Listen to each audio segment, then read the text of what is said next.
Men are crashing out and will continue to crash out until we, as men, reject the masculinity standards that we hold men to. I recently watched the Manosphere documentary on Netflix, and this interview with Clavicular, the damage these men are doing to boys, men, and manhood generally is painful, devastating as a man to see play out. In a lot of ways, society has largely reduced people down to just being a consumer who must compete in a marketplace to satisfy a cost of living, right? Instead of recognizing that and grappling with that, these men roid that concept up, proudly perpetuating the idea that you do not have value unless you live up to some vague, idealized version of masculinity that they want you to believe in and abide by. And use terms like sexual market value to put a number on men. This is not women doing this. This is men doing this to men. Fans of these guys in this documentary literally said that men are born without value. That's heartbreaking. By the way, whoever you are watching this video, I know that you have value just in the nature that you exist. I hope you know that too.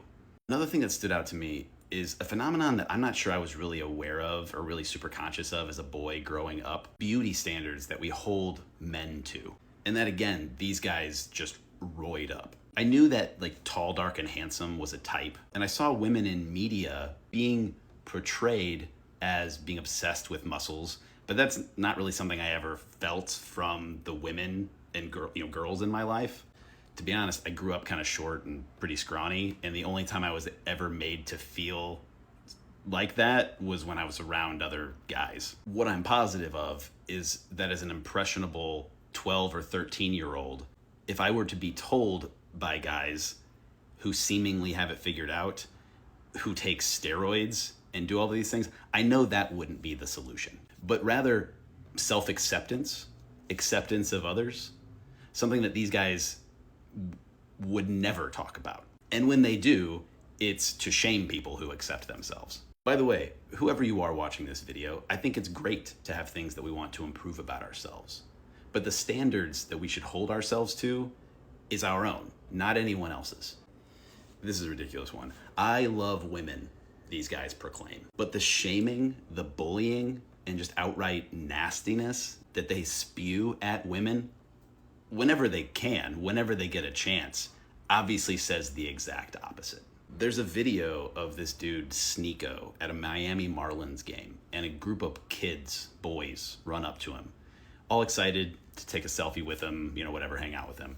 And they start yelling, F the women, F the women. Sneeko's response is, no, we love women. We love women. Then these kids pivot to, yeah, but we hate trans people, right? And we hate gay people, right? By the way, don't you call these guys gay. They're not gay. They do say some of the gayest things, way gayer, the things that that gay people I know say. But they're not gay, damn it. What's obvious to me is that these men, and men generally, are hurting.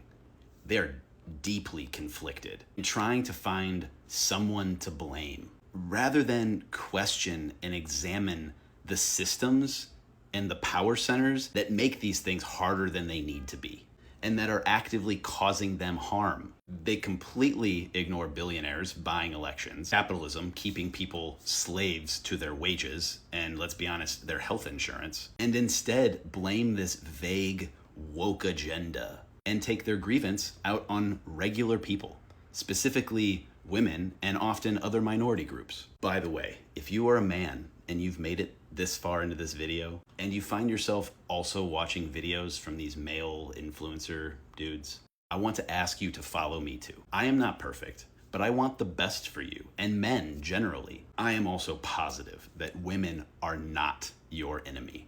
As much as you may have felt personally rejected by women in your life, women are not your enemy. You will find that these so-called men ignore the real things that are impacting your life and sell you nonsense to maintain the status quo. Let's reject the status quo. Finally, whoever you are, if you're still here, if you're still watching this, you may never see me again unless you follow. So you should follow me. Okay, love you.